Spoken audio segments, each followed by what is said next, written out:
여러분은 사람을 만나면 벙어리가 되어라라는 말을 들어보셨나요? 착해 보이지만 속은 똑똑한 사람들의 특징 한 가지는 남들에게 쉽게 자신의 생각과 감정을 드러내지 않는 겁니다. 하지만 이런 생각도 듭니다. 속마음을 드러내지 않고 꿍꿍이 있는 사람이 제일 싫은 인간입니다. 솔직하고 정직한 사람이 인정받습니다. 맞는 말입니다. 하지만 이 한마디는 꼭 명심해야 합니다. 말한 것을 두고 후회한 적은 많지만 침묵한 것을 후회한 적은 단 한 번도 없다. 1600년대 철학자 발타자르 그라시안도 이렇게 얘기했습니다. 자신을 너무 드러내지 마라. 그래서 오늘은 선해 보이지만 속은 똑똑한 사람들이 가지고 있는 특징 6가지와 함께 인간관계에 대한 인생 조언을 소개하려고 합니다. 영상 아래에 좋아요와 구독 버튼 한 번씩 눌러주시면 감사하겠습니다. 지금부터 시작합니다. 첫 번째, 조용해 보이지만 상대방을 잘 파악하고 있다. 관계에서 정말 무서운 사람들은 자신의 감정을 잘 드러내지 않는다. 이들은 겉으로 자신의 감정을 확연히 보여주는 사람들보다 오히려 훨씬 더 무서운 사람들이다. 작은 실수에도 불같이 화를 내는 사람들을 보면 조심해야겠다라는 생각을 하거나 뭐 저런 걸로 저렇게 화를 내냐라며 그 사람을 나도 모르게 평가하게 되는데, 이런 조용한 사람들은 나에 대해 어떤 생각을 하는지 도통 간파할 수가 없다. 그렇기에 알아서 조심하게 된다. 겉으로는 드러내지 않아도 이 사람들은 속으로 상대방의 특징들을 세심하게 관찰하고 잘 파악한다. 대학교 동창 중에 그런 친구가 있었다. 나 이번 생일에는 이런 거 갖고 싶다라고 말을 한지도 몰랐는데 몇 개월 뒤 생일에 정확하게 내가 갖고 싶다고 스치듯 말한 것을 선물로 준 적이 있다. 상대방에 대한 관심이 많기에 그런 것들을 어느 정도 파악하고 있는 것이다. 하지만 그만큼 세심하기에 이 사람들의 레이더에 걸리면 나도 모르게 그 사람의 인맥에서 아웃될 수도 있다. 상대가 별로인 행동이나 말을 하면 드러내놓고 표현을 안 하고 야금야금 멀어진다. 두 번째, 크게 기대하지 않는다. 어떤 것을 하든 기대하지 않는다. 인간관계에서도 과도한 기대를 하게 되면 실망을 할 수밖에 없다. 내가 생각하는 상대방에 대한 애정은 6인데 상대방은 나를 2로밖에 보지 않으면 당연히 상처받는다. 하지만 내가 애초에 상대방에게 그런 기대를 하지 않으면 상처받을 일도 없다. 일이나 어떤 경험에서도 마찬가지다. 그들은 애초에 어떤 경험을 할 때 이 경험이 나에게 의미가 있을 것인가 아닌가만 고려한다. 그렇기에 실패에 대한 기대, 성공에 대한 기대를 하지 않으니 당연히 도전을 두려워하지 않을 수밖에 없다. 이런 삶에 대한 적극적인 태도가 그들의 인생을 더욱 풍요롭게 만들어준다. 세 번째, 자존감이 높다. 친절하지만 본인만의 기준이 있다는 것은 내면이 단단하다는 거고 그 말인즉슨 결국 자존감이 굉장히 높다는 뜻이다. 자기 자신에 대한 믿음이 있기 때문에 앞서 언급한 특징처럼 행동할 수 있는 것이다. 겸손하지만 결코 비굴하지 않고 예의 바르지만 결코 무례를 참고 넘기지 않는 그런 단단함은 스스로에 대한 자기 확신에서 비롯되는 경우가 많다. 그들은 이런 높은 자존감을 기반으로 부드럽지만 강한 모습을 여과 없이 보여준다. 즉, 만만하지 않다는 것은 자기 확신과 자신감이 있다는 것이다. 내가 어떤 사람인지, 무엇을 원하는지, 어떻게 살아갈 것인지 방향성이 확실한 사람을 말하는 것이다. 반대로 자존감이 낮은 사람들은 자신에 대해 잘 모르기 때문에 남들의 평가나 의견으로 모든 걸 이해하려 한다. 남들이 생각하는 내 모습 나가 돼버리는 안타까운 경우다. 나도 예전에 자존감이 낮아 내 기준을 가지고 나를 위한 결정을 해야 하는데 기준 없이 남들의 눈치를 살피며 남들이 하라는 대로 행동했었다. 그런데 그렇게 살다 보니 그건 내 삶이 아니라 그냥 시키는 대로 하는 삶에 불과했다. 나조차 나를 이해하지 못하는 인생이 과연 올바른 삶일까라는 생각을 하며 자존감을 높이고 나다움을 찾기 위해 굉장히 노력했고 그렇게 스스로를 단련한 결과 그 무엇에도 흔들리지 않는 단단한 자존감을 형성하게 됐다. 확실하게 스스로를 믿고 본인만의 기준을 가진 사람을 무시하거나 만만하게 보는 사람은 아무도 없다. 네 번째, 절대 후회하지 않는다. 아, 그때 그냥 조금만 더 참을걸. 좋은 사람이었는데 내가 괜히 손절했나. 보통 사람들은 이런 후회를 하기 마련이다. 한 번이라도 선을 넘는 사람이 있다면 그 뒤로는 미련 없이 떠난다. 이유는 간단하다. 항상 남들에게 최선을 다하기 때문에 손절 이후엔 남아있는 건더기가 없다. 그들은 남들에게 바라는 거 없이 물질이나 감정적으로나 다 줬기 때문에 더 이상 남아있는 게 없다. 10년 동안 알고 지냈던 지인을 손절해도 손절한 이유나 문제점을 따로 이야기하지 않는다. 상대방은 매우 당황하지만 미련 없이 떠난다. 어차피 그런 사람은 이유를 알아도 바뀌지 않을 사람인 걸 확신하기 때문이다.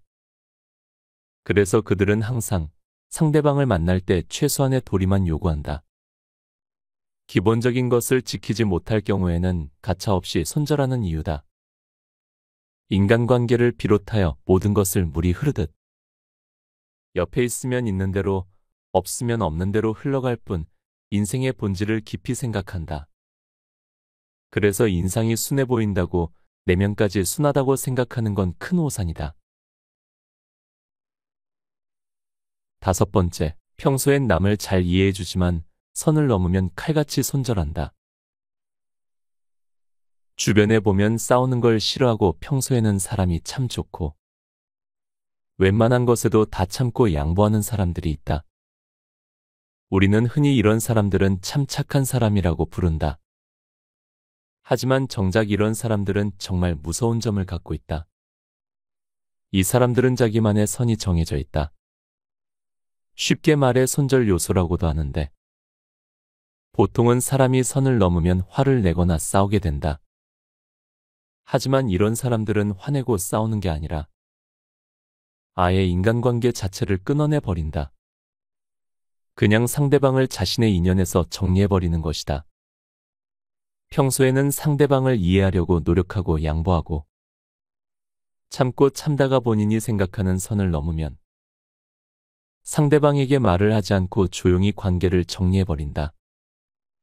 싸우고 감정 소비하면서 갈등을 만들 바에는 차라리 관계를 끊어버리는 게 낫다고 생각하기 때문이다. 상대방이 무언가를 고치는 걸 바라지도 않는다.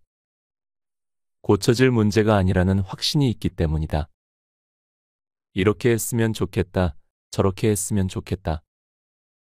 말하는 것도 귀찮고 껄끄럽다. 그렇게까지 해서 굳이 곁에 둘 사람도 아닌 것 같고 감정 소모도 스트레스도 그만 받고 싶으니 그렇게 정리를 하는 것이다. 당하는 사람 입장에서는 굉장히 억울할 수도 있겠지만 이 사람들은 절대 한번 선을 넘는다고 무작정 연을 끊거나 한순간 정리를 하지는 않는다.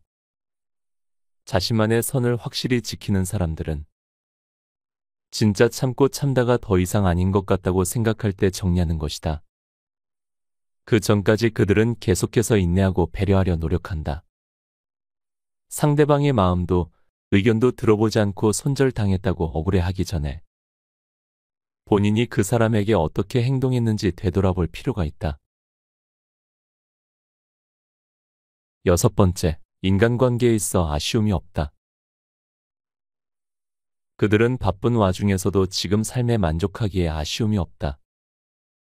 남들은 해봐야지 라며 뒤늦게 후회하는 것들을 어떻게든 시간을 내서 경험해봤기에 당장 지금 죽어도 재밌는 인생이었다라며 깔끔하게 눈 감을 수 있는 것이다. 우선적으로 도전을 한 뒤 잘 맞으면 계속해서 그것들을 삶에 추가해 인생을 훨씬 더 풍요롭게 만들고 잘 안 맞으면 이건 나랑 잘 안 맞네 라고 하며 안 하면 된다. 누군가의 인생 버킷리스트를 그들은 1년 만에 달성하기도 한다. 특출난 능력이 있어서 그런 건 절대 아니다. 그들은 두려움을 이겨내고 일단 해본다. 그게 그들의 가장 큰 장점이다. 남을 신경 안 쓰는 대신 남 핑계도 대지 않는다. 그러면 아쉬운 게 크게 없다. 다음은 인생에 대한 명품 조언입니다. 지혜로운 인생에 작은 도움이 되길 바랍니다. 인생 성공 조언 5가지. 첫 번째, 남에게 힘든 얘기 털어놓지 마라. 남에게 힘든 얘기 털어놓으면 자기 자신만 손해다. 처음에는 잘 들어주고 진심 어린 위로와 공감을 해주던 상대방도 당신이 계속 힘든 얘기만 하면 지치고 힘들어하고 나중에는 당신을 피할 것이다. 그리고 그렇게 상대를 믿고 했던 힘든 얘기들이 어느 순간 떠돌아다니며 당신의 치명적인 약점으로 작용하기도 한다. 뿐만 아니라 힘든 얘기를 하는 순간 나는 그 일을 제대로 하지 못한 변명을 찾게 되고 정신승리를 하게 된다. 모든 사람의 실패에는 사연이 있다. 이게 안 돼서, 저게 안 돼서, 열심히 했는데 운이 따르지 않아서 등등. 하지만 진짜 성공한 사람들은 실패를 할 수밖에 없었던 불가피한 사연을 만들어 자신을 어필하기보다 그 실패의 원인을 제대로 분석하고 개발하며 행동으로 증명한다. 명심하자. 힘든 얘기를 자주 하면 상대방도 힘들고 나도 힘들어진다. 서로가 힘이 되어주는 존재가 오래간다. 두 번째, 반드시라는 건 없다. 모든 질문에 답하지 않아도 된다. 상대방의 부탁을 반드시 들어줄 필요도 없다. 무례한 사람의 성의 없는 사과에 애써 용서해줄 이유도 없다. 내 정신 건강을 위해서 반드시 기억해야 할 사실이다. 꼭과 반드시를 버리면 훨씬 더 삶의 질이 올라간다. 세 번째, 요령껏 거짓말하자. 거짓말을 권하는 건 아니지만 선의의 거짓말은 반드시 필요하다. 정말 솔직하게 상대방에게 다 말하면 세상의 평화는 사라진다. 가끔은 별로라도 괜찮다고 해주고 아니더라도 맞다고 해주자. 솔직하게 만들어서 괜히 분란이나 문제를 일으키면 오히려 훨씬 더 난감한 상황이 온다. 적당히 눈치껏 거짓말하고 효율적으로 살면서 내 정신 건강을 지키자. 어차피 나의 진정성은 그거 하나에 흔들리지 않는다. 네 번째, 무엇보다 내가 우선이다.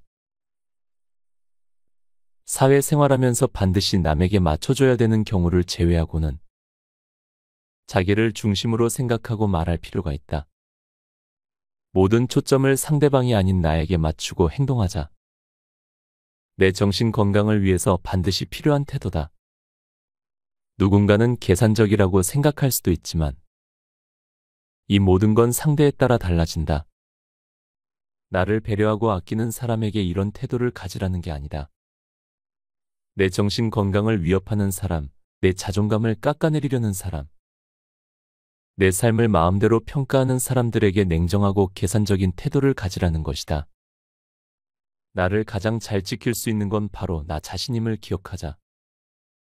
나로서 온전히 살아갈 수 있을 때 비로소 건강한 삶을 살아가게 된다.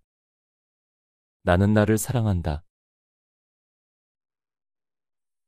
다섯 번째, 인맥 관리에 쓸 돈 자기 개발에 써라. 인맥 관리에 쓸 돈 차라리 자기 개발에 써라. 우리가 초등학생과 대화를 한다고 생각해보자. 초등학생을 무시하는 건 아니지만 현재 우리가 겪고 있는 가치관과 인생의 고난을 초등학생들은 이해하지 못할 것이다. 그리고 우리도 그걸 무의식 중에 알게 초등학생의 눈높이에 맞춰 대화를 하게 된다. 처음에야 신선하고 좋을 수 있지만 결국 시간이 지나면 대화 거리가 떨어져 금방 할 말이 없어진다. 나와 수준이 다른데 억지로 만남을 유지하는 사람들도 이와 같다. 그 사람들에게 우리는 그저 아는 사람 그 이상 이하도 아닌 것. 그렇기에 그런 인맥 관리를 하는데 돈을 쓸 바에야 차라리 나에게 자기 개발비로 사용하고 내가 비슷한 수준으로 올라가면 된다. 마지막 순서입니다.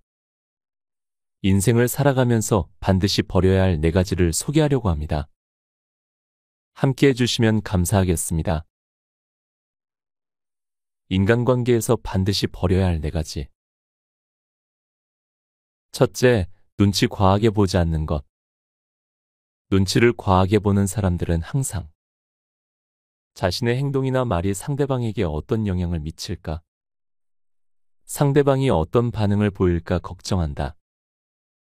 이를테면 이런 것이다. 같이 피자 집에 갔는데 자신은 콤비네이션 피자가 먹고 싶은데 상대방이 어떤 걸 좋아하는지 몰라 먼저 절대 말하지 않는 경우와 같다. 차라리 그게 먹고 싶으면 나는 콤비네이션 피자가 좋은데 넌 어때? 라거나 여기 하프 메뉴 있네. 나는 콤비네이션 고를게. 너가 하나 골라라는 식으로 자신의 의견을 명확하게 표현하거나 타협점을 찾아야 하는데 철저히 상대방의 눈치를 보며 조심스럽게 선택을 한다. 행여나 상대방의 심기를 건드릴까봐 노심초사하는 것이다. 그러나 절대 그렇게 살지 않아도 된다.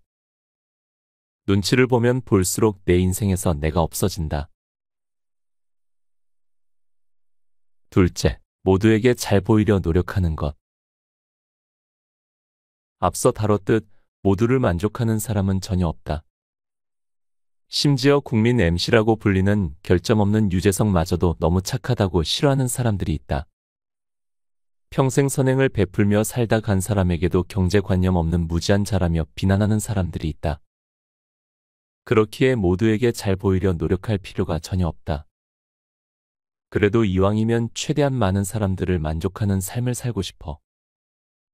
노력을 하는 사람들을 많이 보게 되는데 그런 사람들에게 이렇게 말해주고 싶다. 10의 노력을 하며 5의 사랑을 얻을 바에는 1의 노력을 하며 3의 사랑을 얻으면 된다. 당신이 뭘 하든 당신을 싫어하는 사람은 더더욱 당신을 증오할 것이며 당신이 뭘 하든 당신을 좋아하는 사람은 당신을 응원하고 격려해주며 옆을 지켜줄 것이다. 셋째, 너무 많은 의미 부여를 하는 것. 상대방의 행동이나 말에 너무 많은 의미 부여를 하는 사람들이 있다. 나도 예전에 이런 케이스였는데 누군가에게 업무 카톡을 보냈는데 그 사람이 읽고 답을 하지 않을 때 혼자 속으로 별별 생각을 다 했었다. 아, 내가 너무 연락을 건조하게 했나? 너무 까탈스러웠나? 저 사람이 나를 싫어하는 건가? 하지만 대부분 PC를 켜놔 자동으로 내 카톡이 읽음 처리된 경우였고 내가 엄청나게 의미 부여를 했던 일은 정작 상대방은 아무런 생각조차 없는 경우가 많았다. 이처럼 상대방의 별거 아닌 행동과 말에도 엄청나게 의미 부여를 하게 되면 내 삶이 고달파진다. 그러니 웬만하면 상대방의 행동이나 말에 숨겨진 의미를 파악하려 하지 않고 고지 곧대로 받아들여도 된다. 넷째, 일어나지도 않은 일을 걱정하는 것. 진짜 특이했던 친구가 있었다. 그 친구 같은 경우에는 함께 재밌게 놀다가도 한 번씩 굉장히 슬픈 표정으로 골똘히 생각에 빠지곤 했었는데 그때 친구에게 갑자기 왜 그렇게 슬픈 표정을 짓는 거야? 라고 할 때 그 친구가 이렇게 말했던 기억이 난다. 그냥 지금은 너무 좋은데 나중에 지금 여기서 재밌게 노는 친구들 중에 몇 명이나 연락하며 보고 지낼까? 이처럼 이런 사람들은 일어나지도 않은 일을 걱정하며 최악의 상상을 한다. 마치 밖에 나가면 우박이 떨어지진 않을까 걱정돼 집안에만 있는 케이스다. 스스로 불행을 자초하는 이런 어리석은 행동은 관계에서 정말 쓸데없는 가치관이다. 곁에 두고의 짧은 생각. 저는 어렸을 때부터 소극적인 아이였어서 남들에게 저희 이야기를 풀어놓는 것을 어려워했습니다. 그래서 남들에게는 착한 아이, 순진한 아이로 보였었죠. 지금도 그건 변함이 없습니다. 저의 속마음을 누구에게나 털어놓지는 않거든요. 근데 저는 누구보다도 솔직한 사람이라고 말하고 싶습니다. 남과 이야기할 시간에 저는 나와 이야기를 나누고 매일 글을 씁니다. 나에게 솔직해지는 시간을 가집니다. 살다 보면 우리는 나를 내가 가장 잘알 것 같고 가장 솔직한 마음을 알거라 생각하는데 사실 내가 뭘 좋아하는지 뭘 하면서 살고 싶은지 잘 모릅니다. 왜냐하면 나에게 솔직했던 적이 많이 없었거든요. 그래서 전 남에게 솔직하게 털어놓기보다는 나에게 솔직하게 털어놓는 시간을 많이 가져봤으면 합니다. 그러면 정말 나를 잘 알게 되고 남에게도 그런 모습이 나오기 때문이죠. 책 곁에 두고를 매번 함께 해주시는 여러분에게 이런 영상들이 나를 찾아보는 시간이 되기를 진심으로 바랍니다. 오늘도 함께 해주셔서 감사합니다. 책, 무례한 사람에게 휘둘리지 않는 법. 책, 잘 살아라 그게 최고의 복수다를 읽고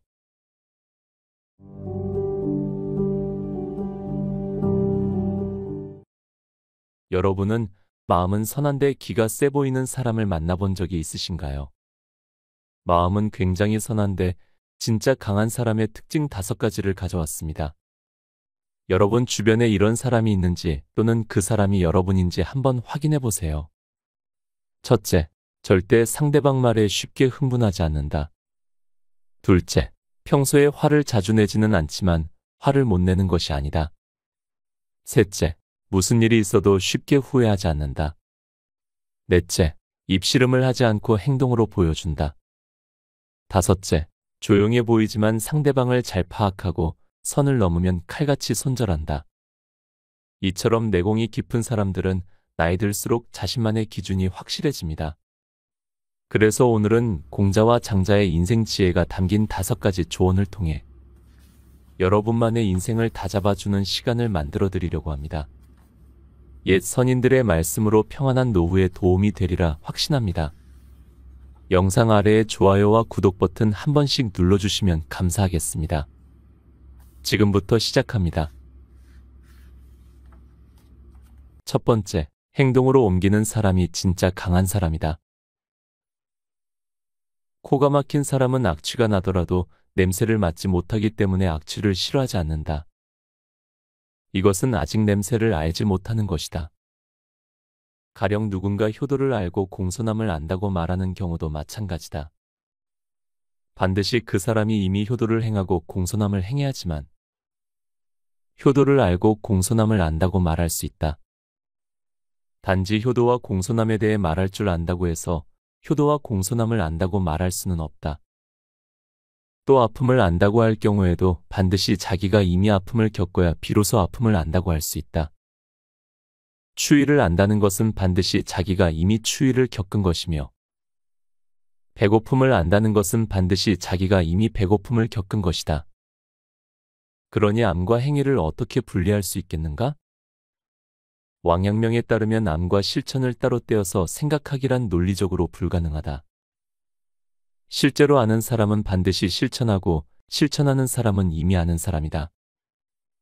또 실천하는 만큼 아는 것이며 아는 만큼 실천하는 것이다. 공자가 말은 어눌하게 하더라도 실천은 민첩하게 하라고 조언하는 이유도 마찬가지다. 실천이 없는 말은 실망을 가져오고 실망은 서운함으로 이어지며 서운함이 쌓이면 인간관계가 무너진다. 현명한 사람은 말보다 행동에 최선을 다한다. 그러나 지혜롭지 못한 사람은 행동보다 말과 얼굴빛에 힘쓴다. 기분 좋을 때 함부로 약속하지 말라는 격언이 있다. 좋은 기분의 말은 유창해지는 반면 실천은 점점 어려워지기 때문이다. 두 번째, 남에게 기대하지 않는 사람이 진짜 강한 사람이다. 언젠가 라디오에서 들었던 재미난 이야기 하나가 떠오른다. 여행은 마음이 떨릴 때 떠나야 하는데 사람들은 보통 마음이 떨리는 시기에 돈이 없다는 것이다. 돈이 생길 나이가 되면 다리가 떨리기 시작하고, 다리가 떨릴 때 여행을 가다 보니 여행을 제대로 즐기기 어려워진다.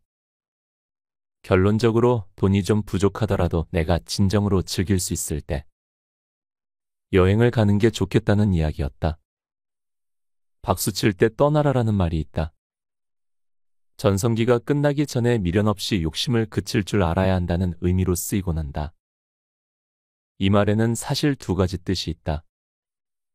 첫째는 남들이 박수를 쳐줄 때 떠날 수 있어야 한다는 것이고, 둘째는 내가 박수를 칠 수 있을 때 떠나야 한다는 것이다. 여행을 떠나든 전성기를 끝내든 중요한 것은 하나다. 나로 존재할 수 있어야 한다는 것이다. 이렇게 주체적으로 살아가기 위해서 먼저 점검해야 할 부분이 있다. 바로 지나친 욕심을 부리고 있진 않는가이다. 유학 오경의 하나인 주역의 첫 번째 괴는 중천권이다. 이 괴에 속한 각 효의 뜻을 풀어서 쓴 효사에는 지나치게 높이 올라간 용은 후회하게 되니 가득 찬 모양은 오래 지속될 수 없다는 내용이 실려 있다. 인간사를 용에 빗대어 지나친 욕심은 경계해야 함을 일깨우는 대목이다. 욕심의 특징 중 하나는 끝이 없다는 것이다.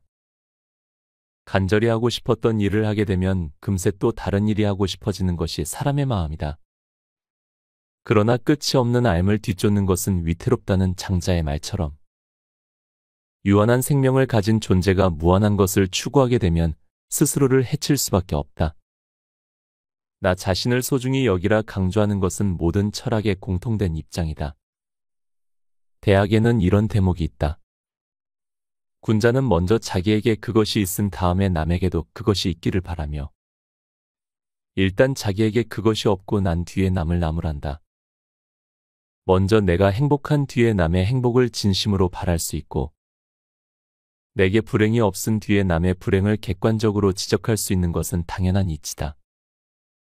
남의 가슴에 박힌 대못보다 내 손톱 밑에 가시가 더 아픈 것은 이기적인 게 아니라 자연스러운 모습일 뿐이다. 보이는 것에 집중하는 사람은 삶의 기준이 남에게 맞춰져 있다.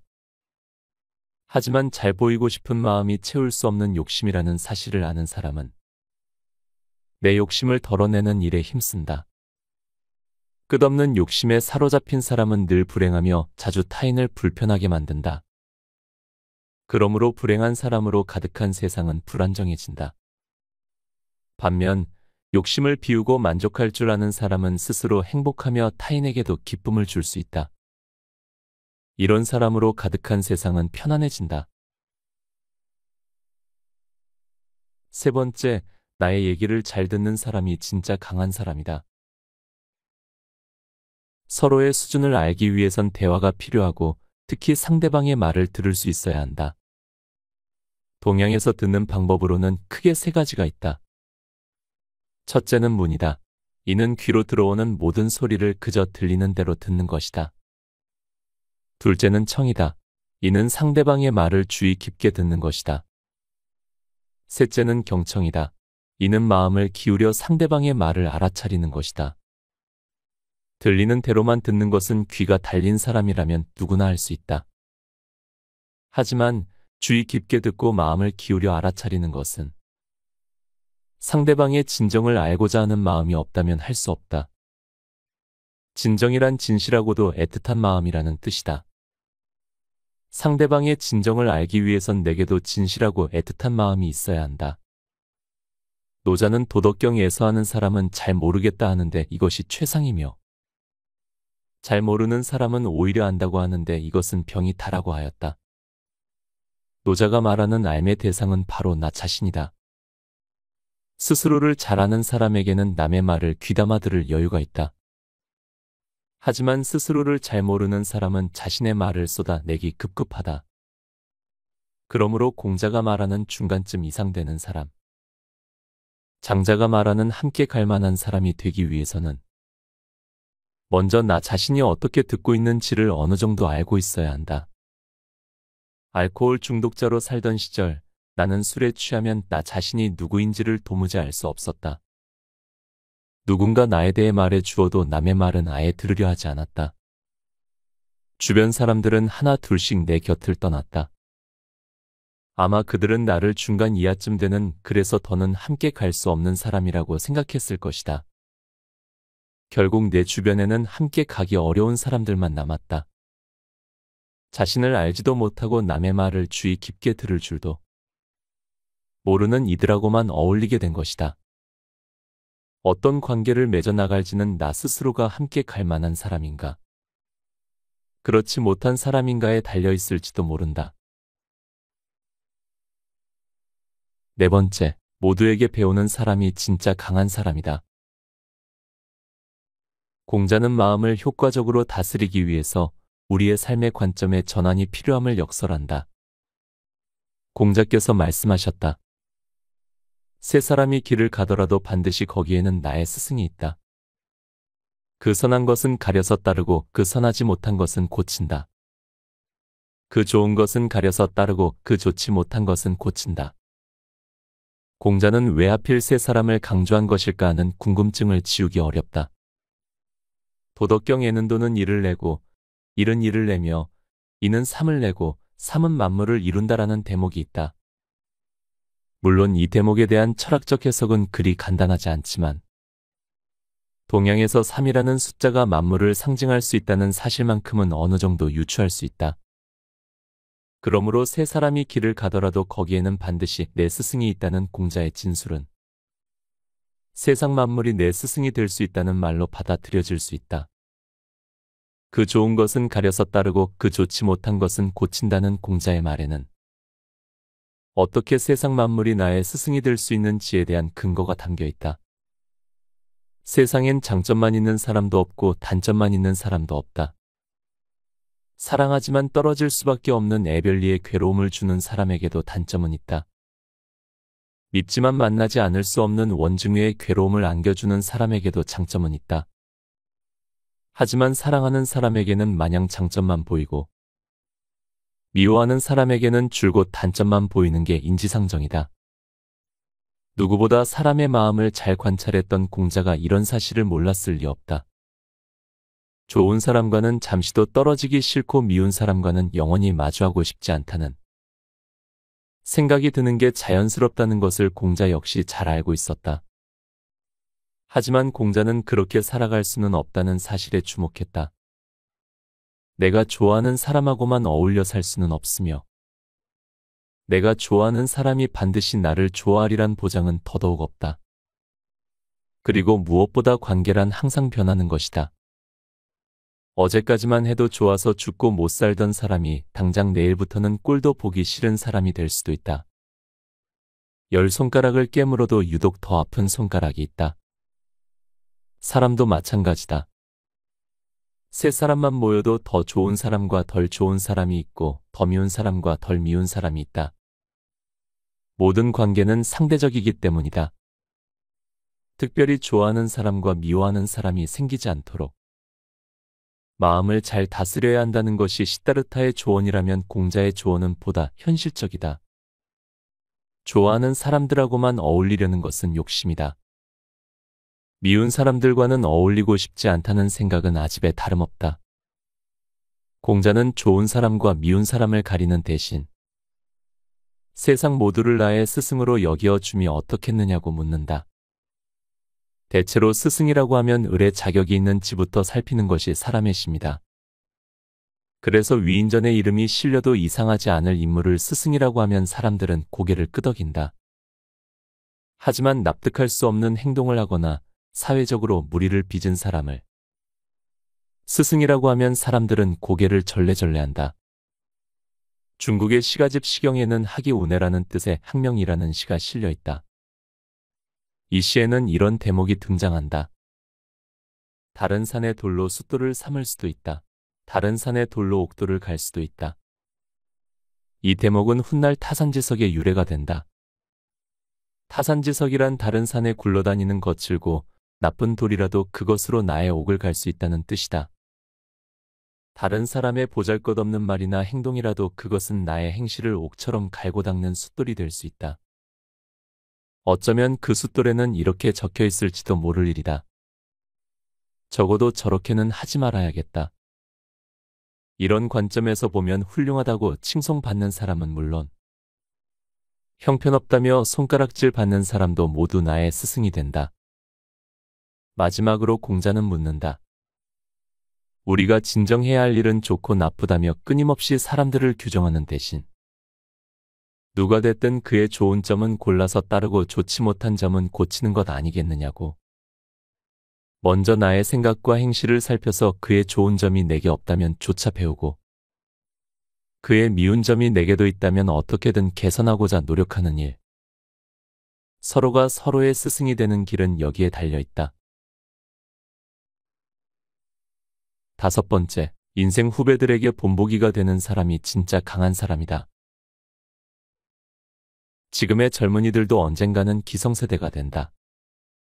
끊임없이 변화하는 세상 속에서 문득 새로운 시대가 왔음을 체감할 때 과거에 내가 기피했던 모습으로 남고 싶은 사람은 아무도 없을 것이다.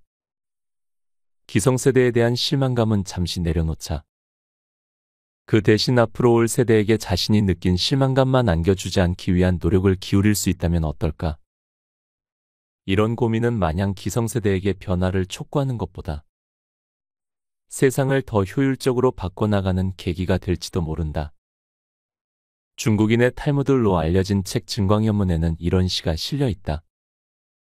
장강의 뒷 물결이 앞 물결을 밀어내니 앞 물결은 모래 여울에 쓰러지네.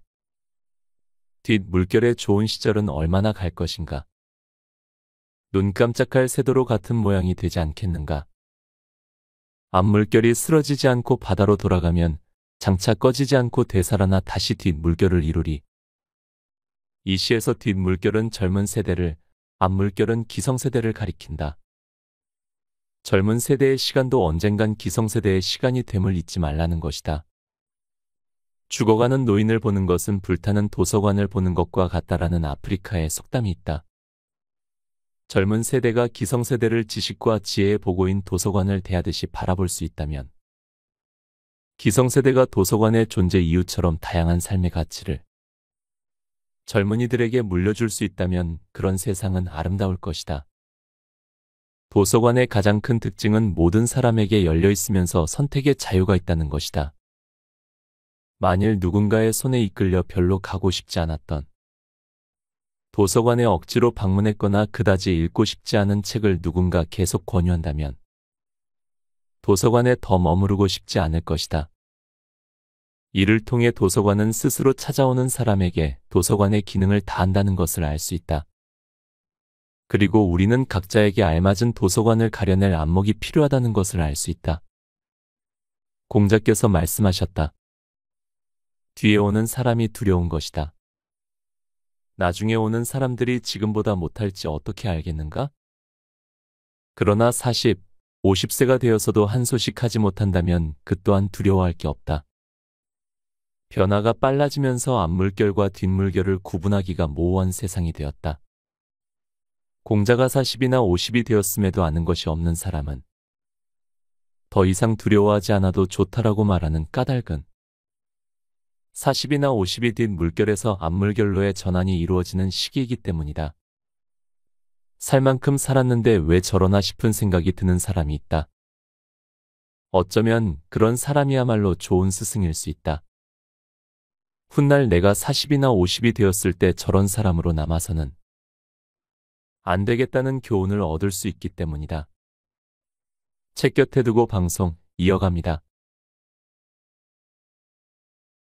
6번째, 진짜 강한 사람은 이런 사람이다. 남을 이기는 사람은 힘이 센 것에 불과하지만 자신을 이기는 사람은 진정한 강자다. 유력한 사람과 강한 사람은 다르다. 유력한 사람은 세 보이는 사람임에 틀림없다. 하지만 유력함이 강함을 보증하지는 않는다.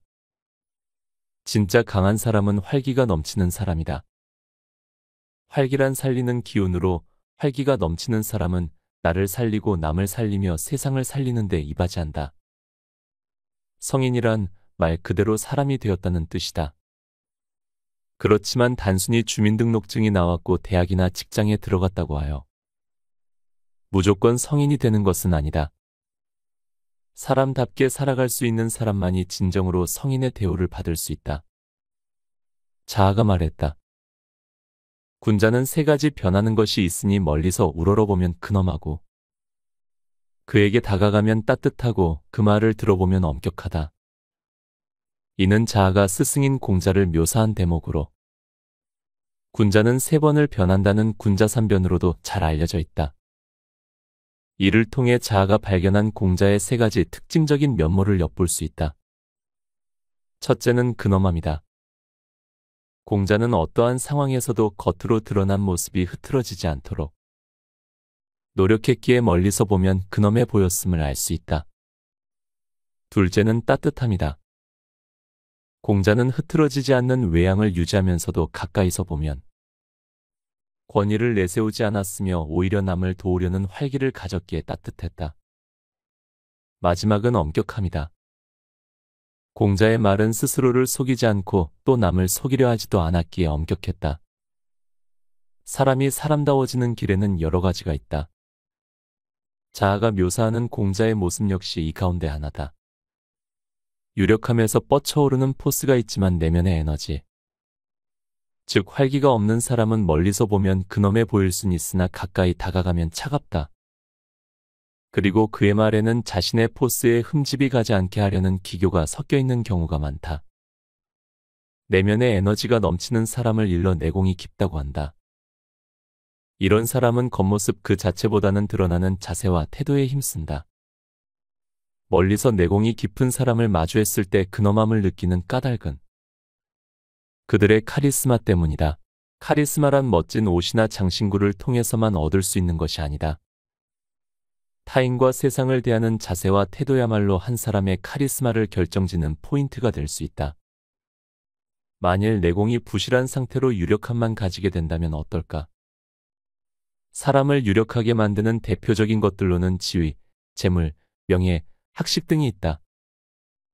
이것들을 충분히 갖추고도 나와 세상을 살리는 데 쓰지 않고 도리어 남과 나를 해치는 데 사용한다면 그런 유력함은 차라리 없느니만 못하게 된다. 내공이 깊은 사람에게서 따뜻함을 느끼는 이유는 애 내면의 무언가를 해치기보다는 살려주고자 하는 마음이 우세하기 때문이다. 내공이 깊은 사람들은 대체로 다른 사람의 길을 살려주는 경우가 많다. 인한 사람은 자신이 서고자 할 때 남을 세우며 자신이 드러나고자 할 때 남을 드러나게 한다. 이것이 내공이 깊은 이들이 가진 활기의 따스함이다. 끝으로 내공이 깊은 사람의 말에는 군더더기가 없다.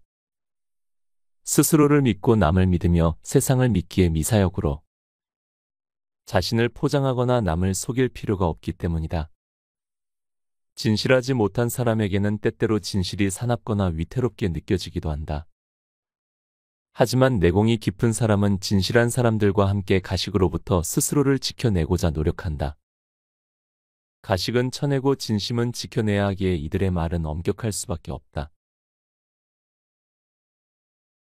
곁에 두고의 짧은 생각. 저는 그 누구보다 강하진 않습니다.